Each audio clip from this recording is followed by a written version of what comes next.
Nous sommes beaucoup plus avancés que l'islam actuel.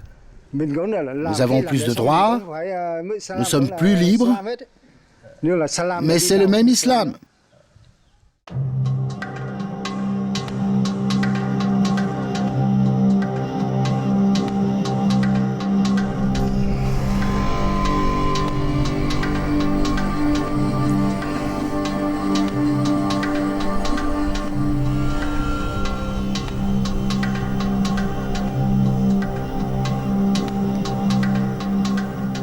C'est l'histoire d'une aventure étonnante. L'aventure de l'islam. Assimilé, métamorphosé, converti par une civilisation ancienne.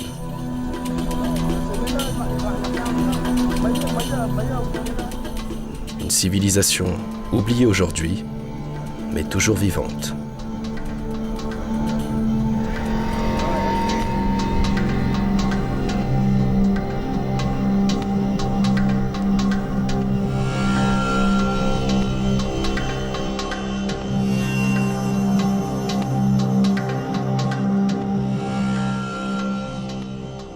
Cette histoire prend sa source dans le sud-est du Vietnam, sur une bande côtière d'à peine 200 km.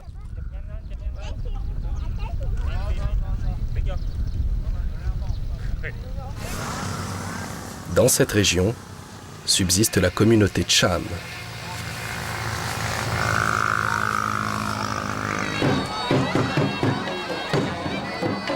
Les Cham descendent du Champa, un grand royaume annexé par le Vietnam au milieu du 19e siècle. Aujourd'hui, les Cham sont l'une des 53 ethnies minoritaires du Vietnam.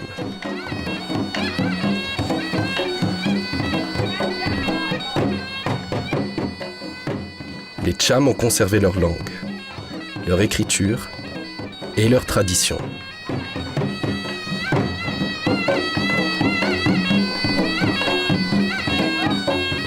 Influencés par la culture vietnamienne, ils l'ont enrichie de leur musique nostalgique. La danse à l'éventail est un rite sacré. Dans cette région du Vietnam, la population Cham est en grande partie de religion brahmaniste, religion d'origine hindoue. Mais un tiers des villages Cham se disent musulmans.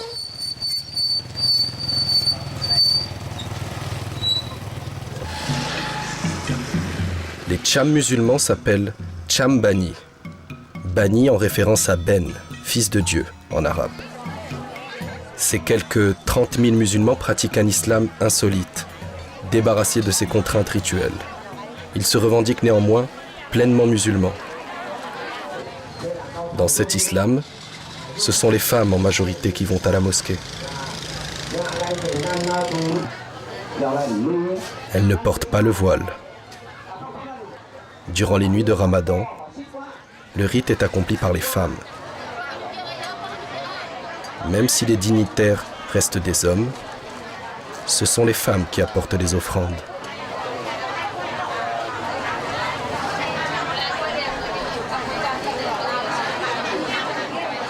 Contrairement à l'islam sunnite majoritaire, où tous les fidèles sont égaux entre eux, sans hiérarchie, chez les Cham Bani, l'islam est dominé par une classe de dignitaires. Les dignitaires Bani s'habillent de blanc et de rouge. Ils se sont inspirés du costume des religieux brahmanistes. Ils ont ajouté à leur tenue 3 sacs symbolisant Allah, Mahomet et Abraham, signe distinctif des dignitaires Bani. Des 5 obligations de l'islam, la première est la croyance en Allah. Les Cham Bani la respectent. En premier était Allah. C'est la création.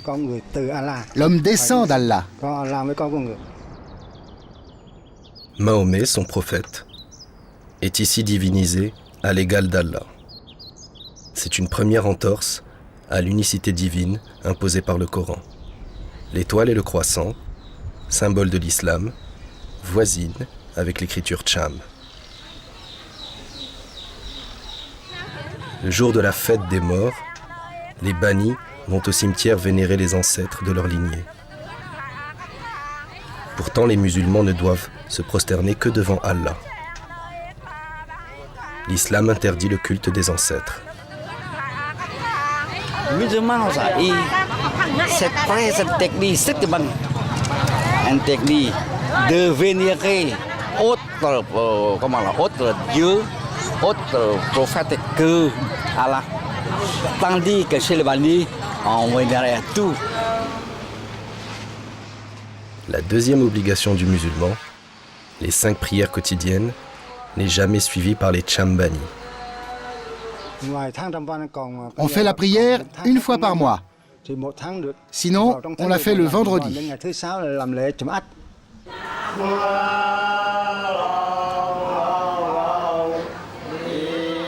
L'appel à la prière des Cham n'a rien de commun avec celui du muezzin classique.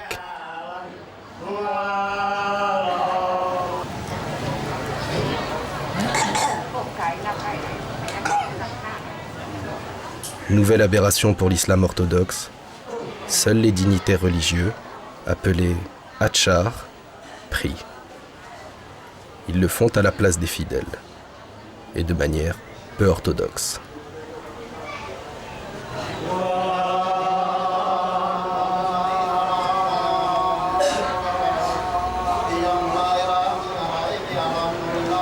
La prière, c'est la prière tout ensemble comme ça, mais ce sont Atchal qui sont responsables de la religion, qui sont leurs représentants religieux. Et nous sommes fidèles, nous sommes les fidèles. Que dans le mois du jeûne, nous entrons dans la mosquée pour faire la prière. C'est-à-dire pas prière religieuse, mais prière normale, prière civile, quoi.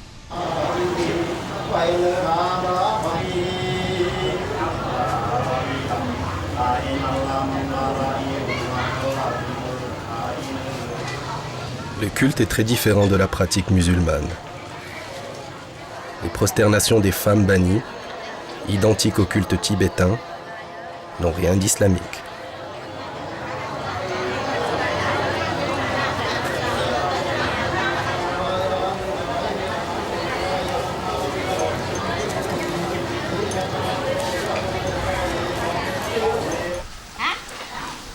Les mosquées bannies sont fermées tous les jours, sauf pendant le mois de Ramadan.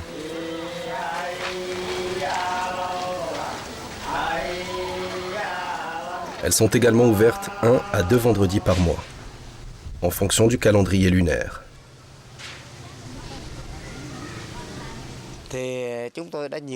Nous avons plusieurs fois rencontré les patriarches bannis pour leur rappeler le devoir des 5 prières par jour. Mais ils ne les font pas. De même, il faudrait ouvrir la mosquée le vendredi. Car pour l'islam international, le vendredi, c'est le jour de la grande fête. Mais eux ne l'ouvrent qu'une fois par mois. Seuls les dignitaires accomplissent le ramadan, 3e obligation de l'islam. Pendant tout le mois, les dignitaires s'enferment dans la mosquée pour jeûner, prier et dormir. Chacun possède sa théière, son crachoir, son nécessaire à chiquer. Seuls les dignitaires pratiquent le jeûne, afin de racheter les fautes commises par la communauté. Comme la prière, le jeûne est épargné aux fidèles.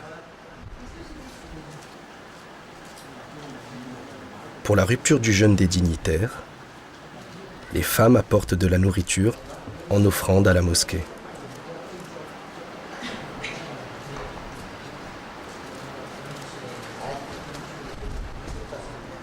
Tous les plateaux sont identifiés par un motif peint original.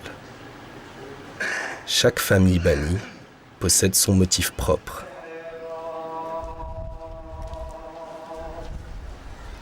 Les dignitaires sont de retour à la mosquée après s'être purifiés avec de l'eau contenue dans une théière.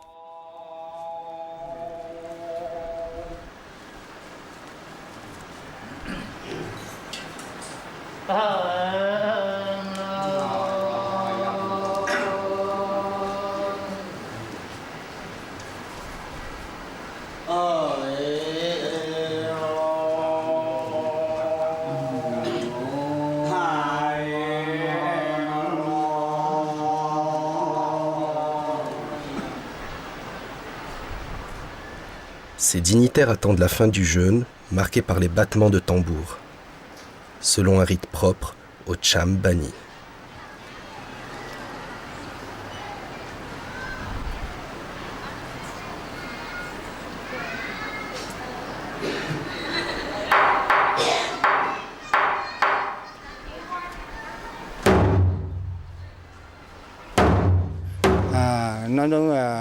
Pendant le ramadan, il faut se restreindre le jour et manger la nuit. On ne mange que lorsque le soleil n'est pas encore apparu ou qu'il s'est déjà couché. Cependant, les dignitaires s'autorisent une cigarette avant la fin du jeûne.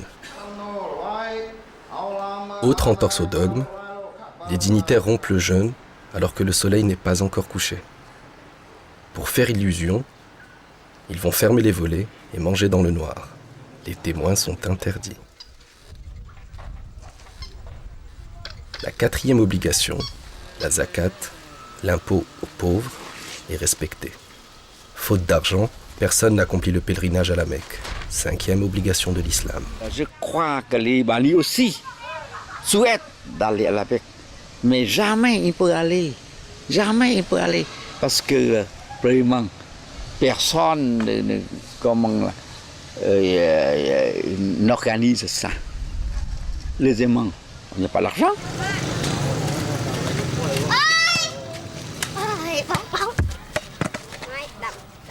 La circoncision telle qu'elle est pratiquée par les Cham surprendra certainement les musulmans orthodoxes.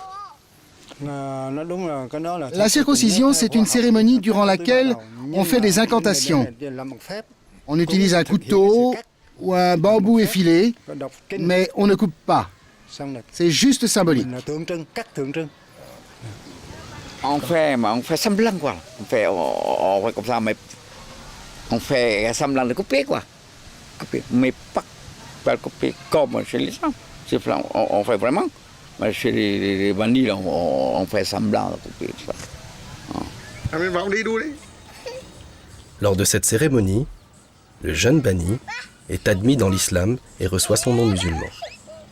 Il existe une cérémonie équivalente pour les filles, le karo. Mais l'excision des fillettes est inconnue des Cham Bani, alors qu'elle est une pratique courante dans l'islam d'Asie du Sud-Est. Autre entorse, la transgression de l'interdit du porc. Pour en manger, les Cham Bani contournent astucieusement le Coran en se faisant inviter chez les brahmanistes, qui, eux, ont le droit d'en élever.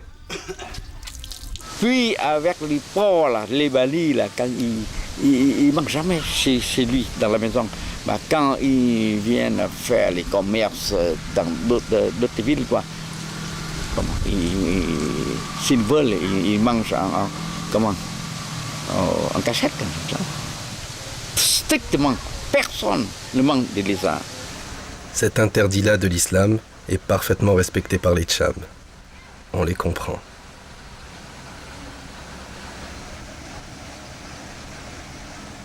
Quant à l'interdiction absolue de la consommation d'alcool,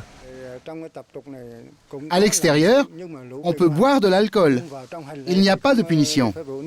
Mais si quelqu'un est saoul, il ne peut pas participer à une cérémonie, et ça c'est normal. Il y a quelqu'un qui boit un attial qui boit de l'alcool, il met ça dans la théière. Théière, pour dire que c'est pas du thé, c'est pas d'alcool, mais pratiquement c'est de l'alcool là-dedans. C'est comme ça. Les dignitaires fabriquent des cierges, symboles de lumière, auxquels ils confèrent un pouvoir magique. Ces cierges sont allumés pendant les nuits de Ramadan.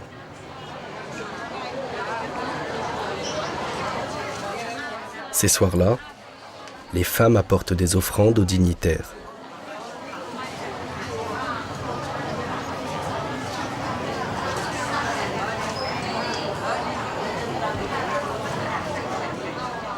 Les cierges allumés empêchent les mauvais esprits de dévorer le repas.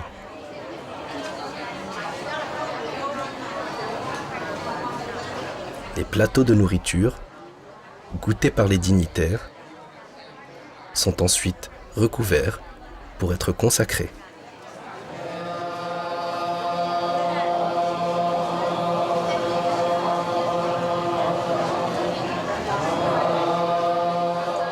Cette cérémonie bannie est calquée sur les rites brahmanistes.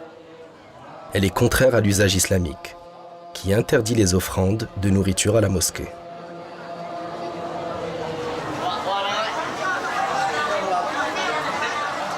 Ces plateaux sont ensuite rendus aux femmes qui les remportent pour les consommer en famille.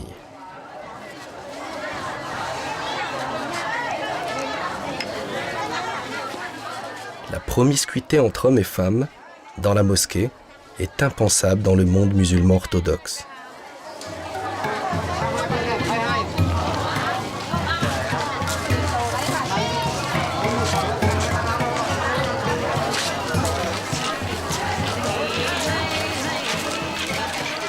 Une autre offrande est prisée lors des cérémonies bannies, la chique de Bethel. Une feuille de Bethel enroule une noix d'arec, du tabac et un peu de chaux de couleur rose.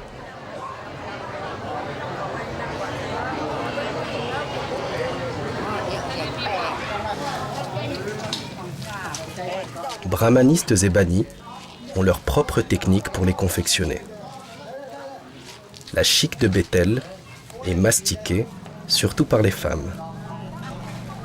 Son effet produit une salive rouge, symbole de fertilité.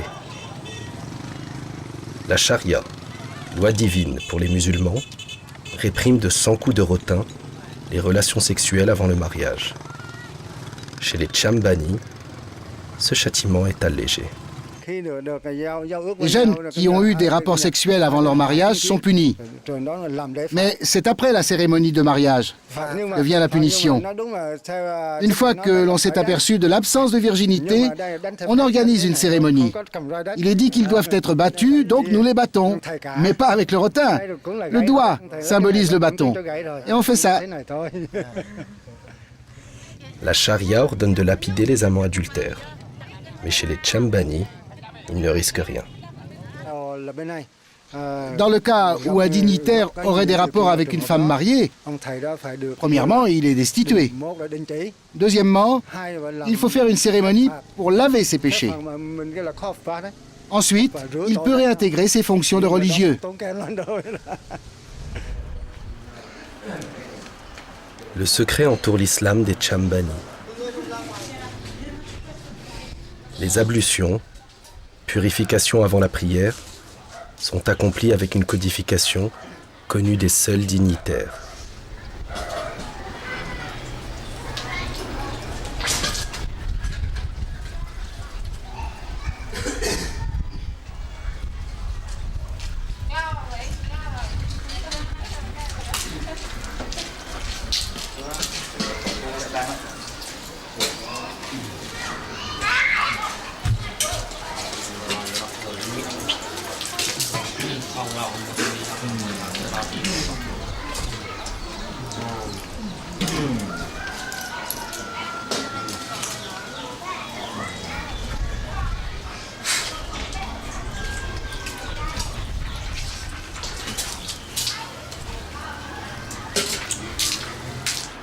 Mais le secret s'applique aussi aux fidèles.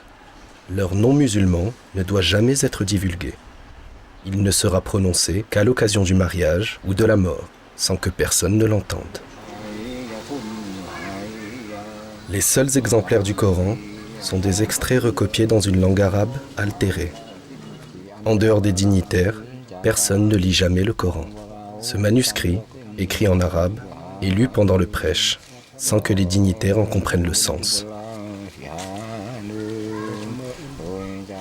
Les bannis se sont détournés du dogme islamique, où chacun a le devoir de lire et de comprendre le Coran. Les musulmans bannis ont intégré les symboles d'autres cultures. Sur les murs des mosquées apparaissent le yin et le yang taoïste. Les dragons chinois voisinent avec Allah et Mahomet. La svastika, d'origine hindoue, orne le chapeau des dignitaires. Pourtant, l'islam interdit toute association avec d'autres religions.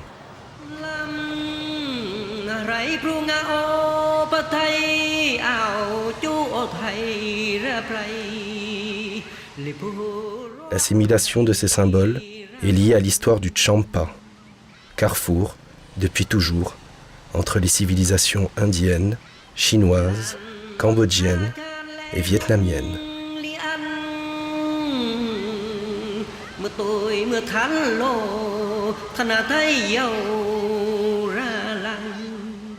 Les deux religions du Champa, brahmanisme et islam, viennent de l'étranger.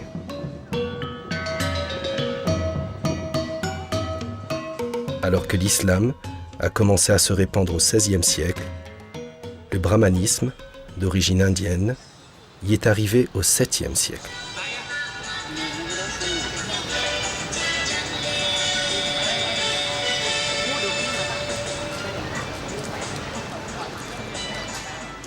Trois temples anciens, entre Niatrang et Phanrang, sont dédiés aux divinités brahmanistes. Ici, celui de Ponagar à Niatrang.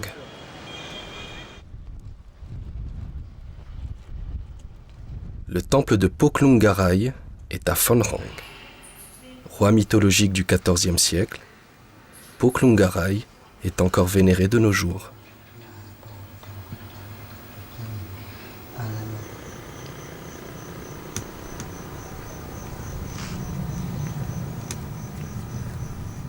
Le roi Poromé est la troisième divinité à être l'objet d'un culte. Au XVIIe siècle, le roi Poromé décide de mettre fin aux conflits religieux entre brahmanistes et musulmans.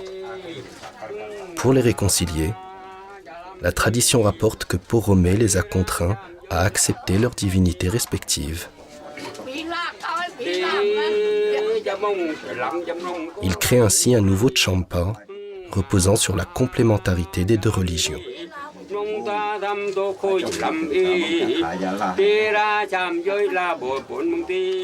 Bien que brahmaniste, Poromé fréquente aussi la mosquée. La légende ajoute qu'il aurait effectué un voyage à la Mecque sans se convertir.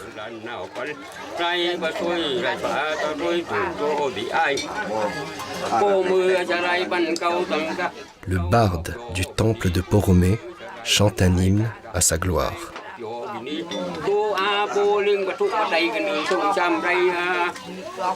Le Poromé, c'est un roi intelligent. Il cherche à mélanger ces deux religions qui jamais ne supportent. L'islam et le brahmanisme ne supportent pas. Ils se querellent tout le temps. Il est très dangereux pour que le maintien de la nation. Quoi. Il cherche à faire mélanger, c'est-à-dire l'islam et le brahmanisme.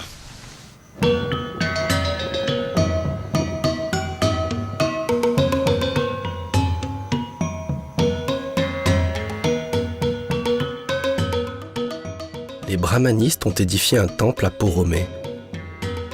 Mais il est vénéré par tous les Chams, bannis et brahmanistes, pour leur avoir permis de vivre ensemble pacifiquement. Cette paix civile et religieuse dure depuis 3 siècles. Allah s'est imposé dans le panthéon des divinités brahmanistes comme Dieu créateur, sous le nom de Po-Alwa. Selon les chroniques royales, Allah est le premier roi divinisé du Champa. Il serait descendu du ciel pour régner sur le royaume Cham pendant 37 ans. Quant aux Cham bannis, ils ont assimilé, aux côtés d'Allah et de Mahomet, les divinités des brahmanistes, comme la déesse mère Ponagar. Le banni, c'est l'islam, mais c'est l'islam très particulier, parce que normalement, l'islam dans le monde, il n'adore que Allah. C'est vraiment très tristement interdit d'adorer d'autres génies.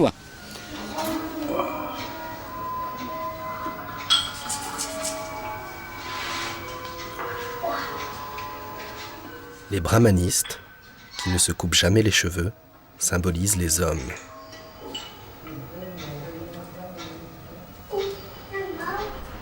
Les musulmans bannis, qui se rasent le crâne, représentent les femmes. C'est Poromé qui a imposé cette règle étrange pour sceller la réconciliation entre les deux communautés. Brahmanistes et bannis ne peuvent vivre l'un sans l'autre. Les brahmanistes représentent le père, le principe masculin, et les bannis représentent la mère, le principe féminin. C'est ça la tradition ici.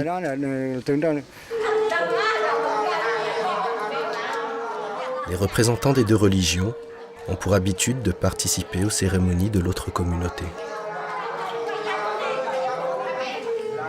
Les Chambani se rendent à la fête brahmaniste du Katé, en l'honneur du roi Po Klong Karai. Ces visites réciproques traduisent bien l'esprit de tolérance qui règne chez les Cham.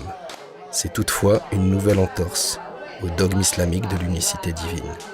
Les Balamoun viennent porter des offrandes, quelque chose comme ça, pour Allah, dans la mosquée. Voilà. Inversement, les bannis, ils viennent aussi dans les temples, le Balamou, dans tout ça, le Balamou. Ils se complètent, ce sont des compliments.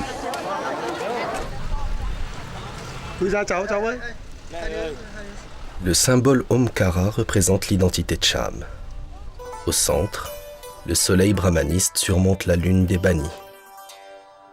L'ensemble est inséré entre deux chiffres en caractère Cham. Le chiffre 6 en haut pour les bannis, le chiffre 3 en bas pour les brahmanistes. Imbriqués, ces chiffres forment le 9, considéré par les Cham comme parfait, symbole de paix et de stabilité.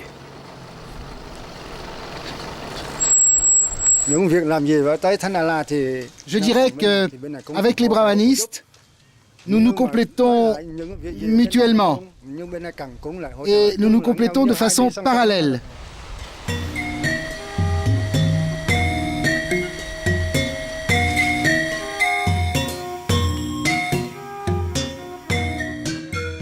Ponagar est la déesse mère du Champa.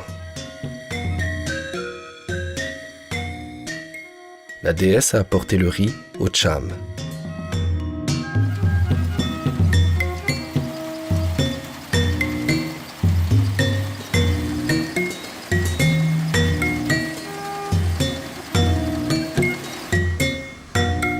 Ponagar leur a aussi enseigné l'agriculture.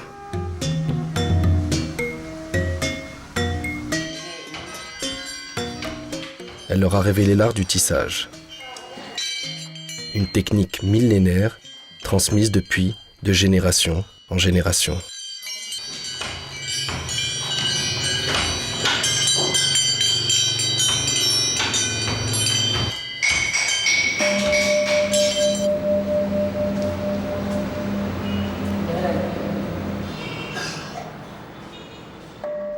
Ponagar est vénéré par les brahmanistes autant que par les bannis.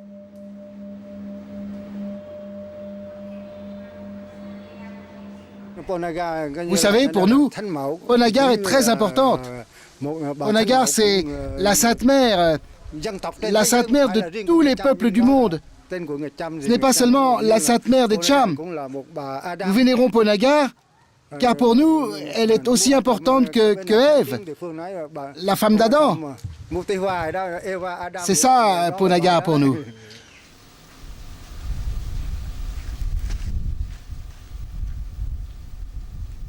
Chez les musulmans bannis, Ponagar a le même rang qu'Allah.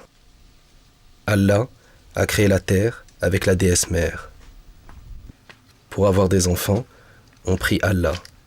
Pour avoir de la pluie, on vénère Ponagar. Bani, ça veut dire islam plus brahmanisme divisé par deux. C'est la moitié islam, c'est la moitié brahmanisme. Ponagar symbolise la matrilinéarité. La matrilinéarité est une coutume fondée sur la transmission par la lignée de la mère. Autrefois répandue en Asie du Sud-Est, la matrilinéarité a plus ou moins disparu avec l'introduction du bouddhisme et de l'islam. Cependant, elle n'a pas disparu au Champa, où la matrilinéarité est toujours en usage. Les femmes se transmettent le patrimoine. L'homme est absent du partage.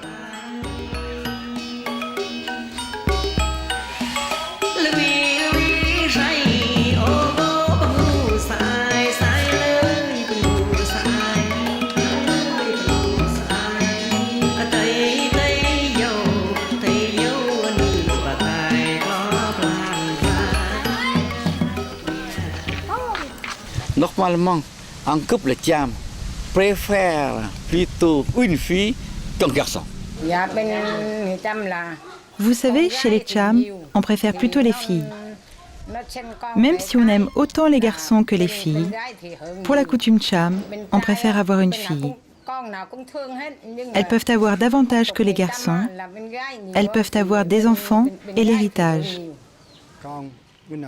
Les Cham préfèrent avoir des filles. Les filles sont le pilier de la maison. Les feuilles ne tombent jamais loin du tronc. Ce sont les filles qui rendent le culte aux ancêtres.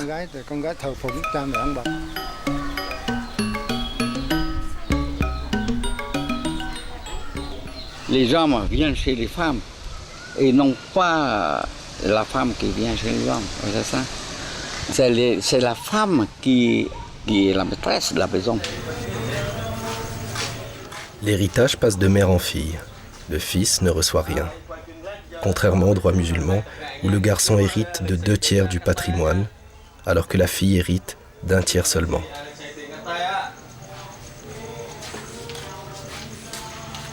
Dans la transmission, c'est la plus jeune des filles qui reçoit tout. Le garçon n'a aucun droit à l'héritage. Chez les Cham Bani, les enfants suivent toujours la religion de la mère en cas de mariage mixte. Dans le droit musulman, au contraire, l'islam se transmet par le père, ce qui oblige l'époux non musulman à se convertir.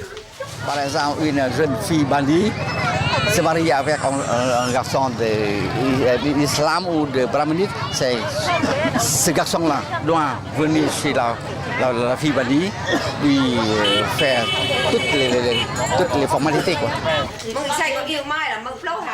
De nouveau en contradiction avec le droit musulman, le divorce se fait sans partage, quasi exclusivement en faveur des femmes.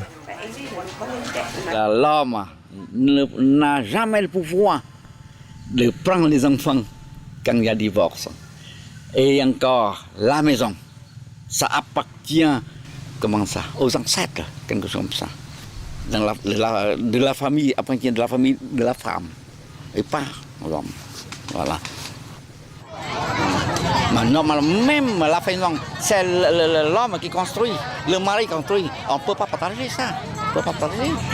Quand l'homme, après le divorce, il s'en va comme ça, sans laisser tout, sans prendre rien. Donc, quand il est avec la femme, il possède tout. Il peut dire, là, ce sont mes enfants, ma maison, tout ça. Mais après le divorce, il n'y a rien. Voilà. C'est ça, ouais.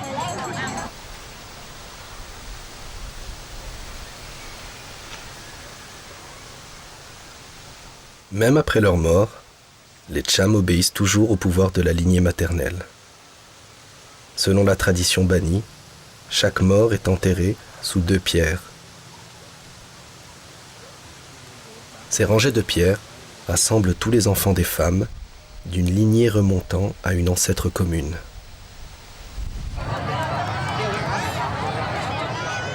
Le jour de la fête des morts, les fils prient devant leur lignée maternelle.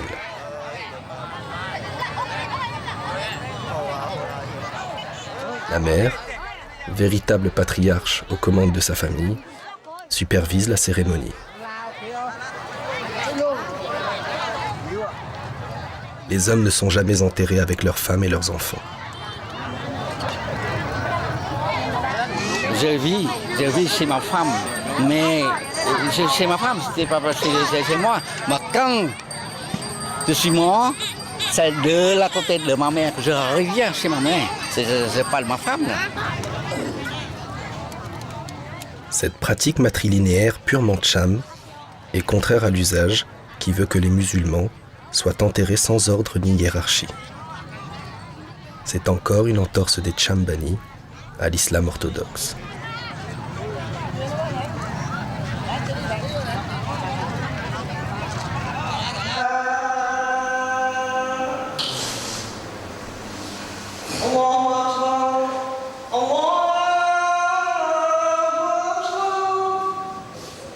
Dans les années 60, l'islam orthodoxe tente une percée dans les villages bannis pour réformer leurs pratiques libertaires.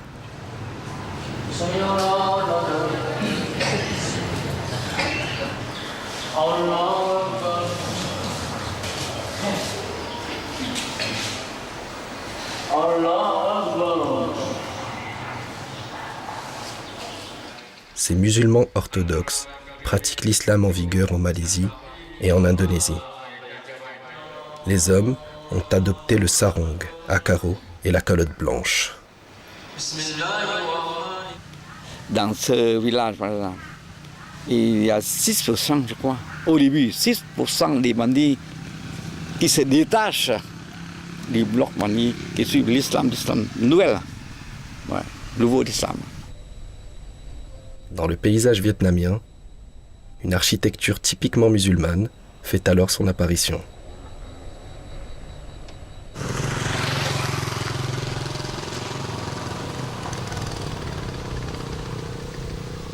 En 1962, 3 grandes mosquées orthodoxes sont construites chez les Tcham. Tandis que les islams, ils n'ont pas les achats, c'est-à-dire ils n'ont pas des représentants religieux, mais eux-mêmes, ils sont achats. Tout le monde doit faire la prière religieuse. C'est très... C'est pas davantage, c'est très gênant, quoi.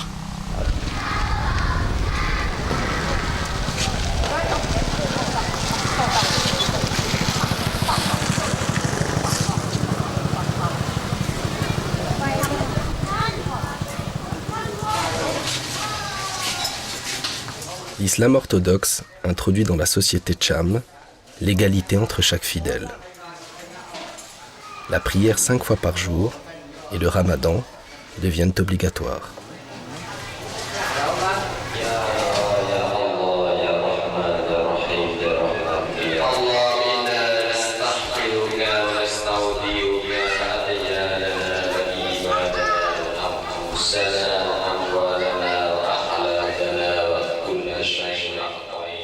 Pendant le ramadan, la communauté se retrouve le soir pour la rupture du jeûne.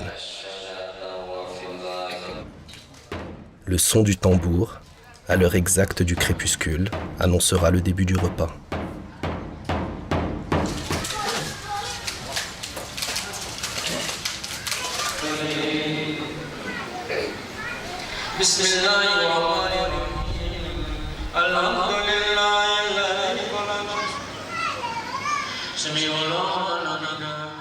Comme dans le monde malais, les femmes portent le costume blanc de prière.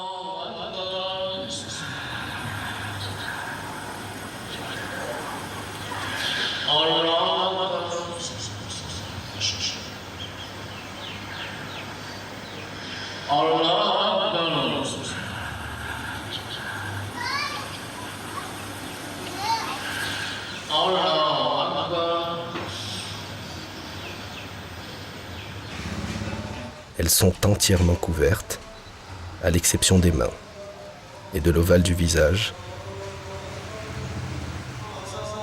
Le reste du corps est tabou. Même montrer un cheveu est interdit.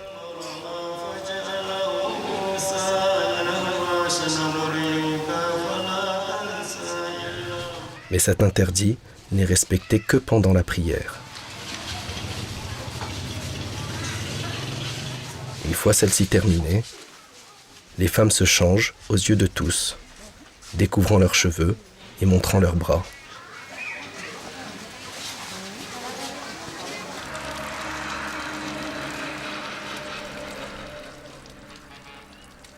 Elles pratiquent même les ablutions rituelles devant les hommes.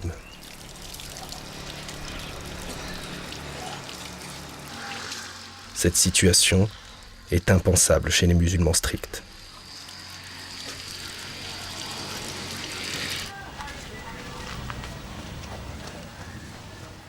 L'impact de l'islam orthodoxe reste limité.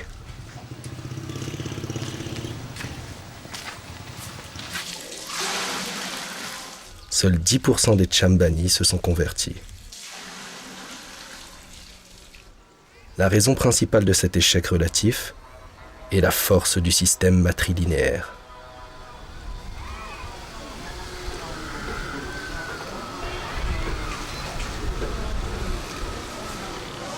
Je me suis converti à l'islam orthodoxe alors que j'avais 18 ans. Mais à mon mariage, je suis redevenu un Chambani. La coutume consiste à suivre sa femme après le mariage et donc à suivre sa religion. Donc, en me mariant, j'ai suivi la religion Bani.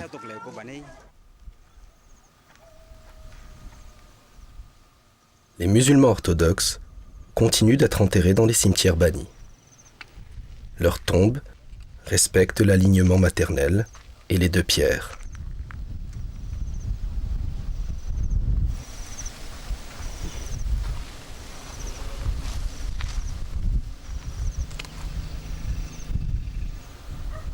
Contrairement au droit musulman, cette coutume matrilinéaire est même revendiquée par les imams orthodoxes. Nous sommes Cham et nous plaçons notre identité Cham au-dessus de tout. Qu'on le veuille ou non, nous sommes et nous restons Cham. Nous sommes des Cham qui suivent l'islam et non l'islam dans lequel on y mettrait la culture Cham. C'est pour ça que, entre nous et les brahmanistes, la seule différence réside dans le système de croyance. Nous restons Cham par le système matrilinéaire, nous restons Cham par les coutumes, par le chant, par la danse. Il faut préserver notre culture. Chez les Cham, la tradition l'emporte sur la religion. Mais la tradition n'a pas résisté à l'exil. À travers l'histoire, les Cham se sont réfugiés en masse au Cambodge pour fuir l'avancée des Vietnamiens au Champa. Les Chambani se sont alors convertis à l'islam orthodoxe en abandonnant la matrilinéarité. Mais une minorité se réclame toujours de l'héritage du Champa. Par opposition aux Cham orthodoxes, ils se désignent sous le nom de Cham purs. Les Cham purs cambodgiens se rapprochent davantage du dogme islamique que les Chambani vietnamiens. L'interdit de l'alcool et du porc, ainsi que le ramadan, sont scrupuleusement respectés. La séparation des sexes est plus stricte.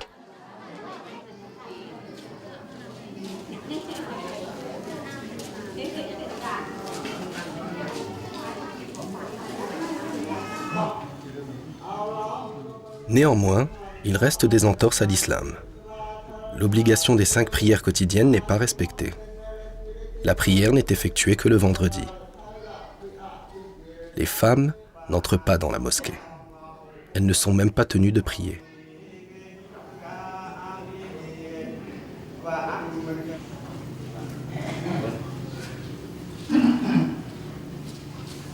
Pour prier à la mosquée, les hommes doivent d'abord suivre une cérémonie d'initiation.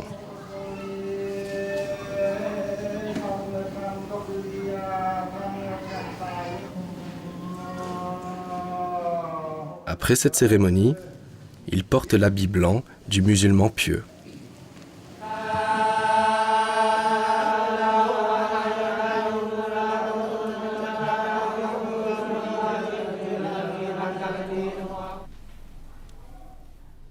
Contrairement aux dignitaires bannis du Vietnam, les Cham purs ont rejeté de leur costume le rouge, au profit du blanc, symbole de la pureté en islam.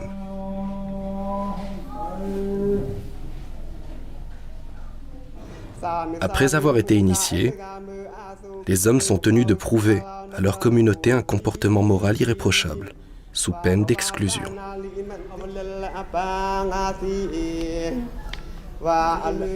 Ils s'engagent à ne pas voler, ne pas commettre l'adultère et ne jamais boire d'alcool ni manger de porc.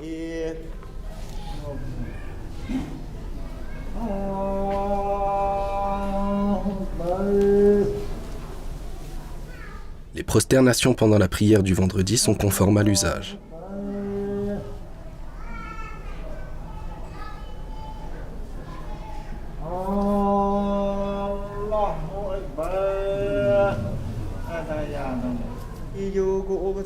Certains gestes rituels peuvent toutefois surprendre.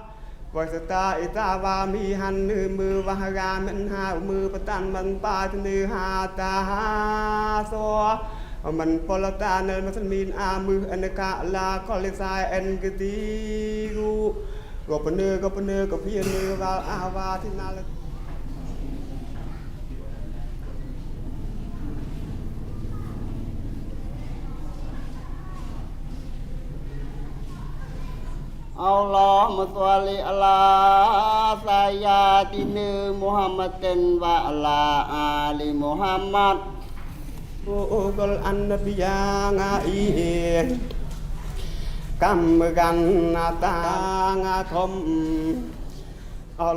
Le prêcheur du vendredi lit un manuscrit écrit dans un arabe déformé, que personne ne comprend plus.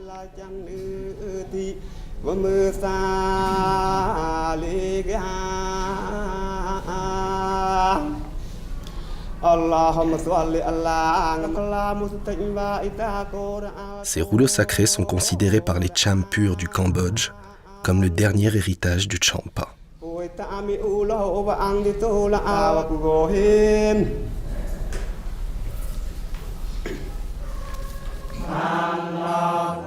Le zikir, commémoration du nom de Dieu après la prière, est ici psalmodié avec une mélodie qui n'existe nulle part ailleurs dans le monde musulman.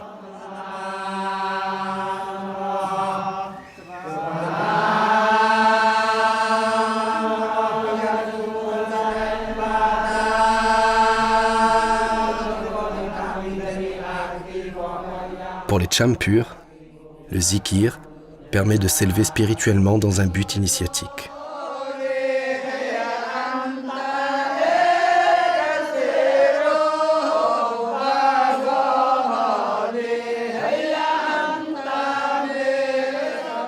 Autre pratique mystique en marge de l'islam, les Cham purs vénèrent l'imam San, mort au XIXe siècle. Ils le considèrent comme le fondateur de leur communauté et l'ont élevé au rang de saint. Une fois par an, les Cham purs viennent se recueillir sur sa tombe. Les offrandes de billets sont censées apporter la baraka.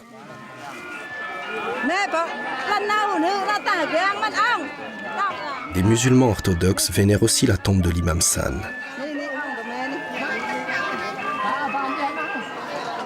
À cette occasion, des arbres d'offrande sont confectionnés par les femmes pour la mosquée.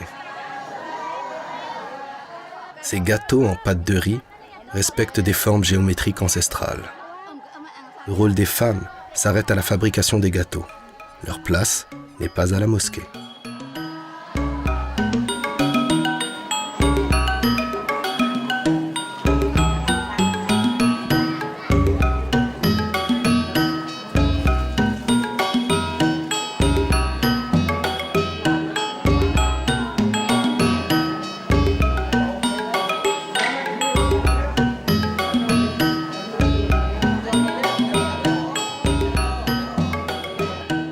L'arbre d'offrande n'existe pas chez les musulmans orthodoxes, ni chez les bannis du Vietnam. Cette fois, l'emprunt vient directement du bouddhisme cambodgien.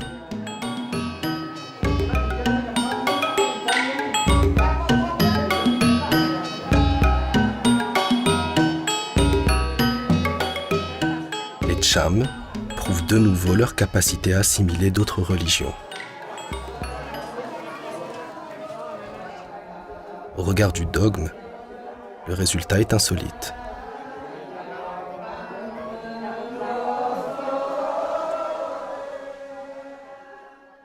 Islam Cham reste une belle histoire à méditer.